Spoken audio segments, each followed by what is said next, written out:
Alright, what's up, folks? Sick story coming out of Texas. As you can see on the screen, gentleman named Thomas Boden, aka a cunt. Okay, what did Thomas Boden get caught up doing? Ah, dude, this is a sick fucking story. Mr. Boden. Well, actually, let me read some of the story to you. Activists in San Angelo, Texas this week were protesting after a local prosecutor's plea deal sent an alleged rapist home without jail time or requiring him to register as a sex offender.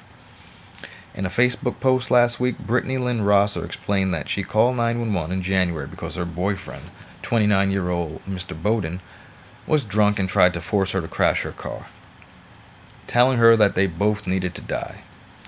Rosser then, by the time the officers showed up at home, her daughter was screaming, "My butt, my butt."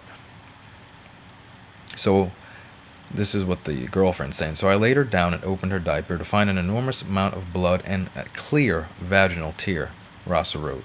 "I asked Annabelle what happened, and she said Tom hurt me with his hand.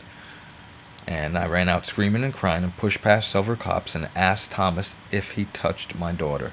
He didn't say a word but had a slight grin on his face." So the gist of this story is this gentleman, Mr. Boden, was dating a girl with 2 kids. One was 4, one was 2. The 4-year-old was a witness to Mr. Boden fingering or trying to put his finger in a 2-year-old's vagina. Okay, this is just sick on so many levels. They found diapers filled with blood, baby wipes with blood, with the baby's DNA and his DNA. Now, the thing that's getting everyone outraged is this guy only got 10 years probation, no jail time. He doesn't have to register as a sex offender. He basically walked off scot-free. All he has to do is stay away from the family and don't get into any more trouble. This country is really going down the toilet.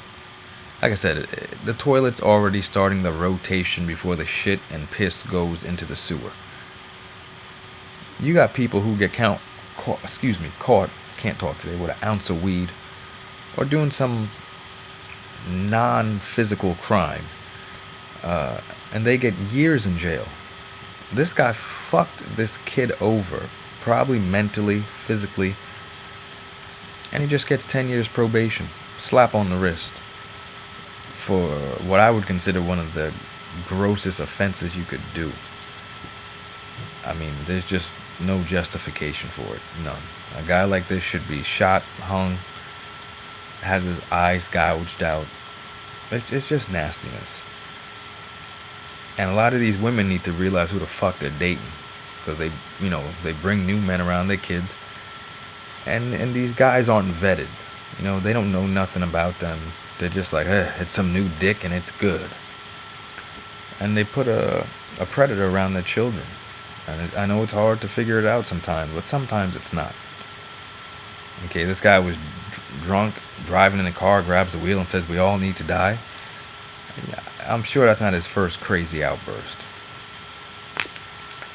But like I said, a lot of people are outraged about this story.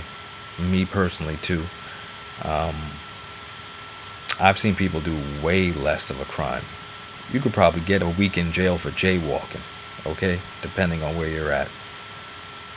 This guy just finger fucked a kid, a child, a baby, and went fucking home. Like, fuck you, fuck the system, and that's it. I think the judge needs to be investigated.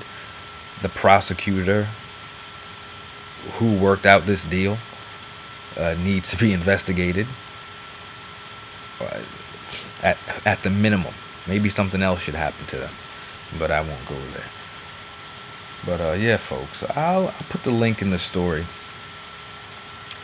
in the description, and you guys can check it out yourself. Mr. Unfiltered out.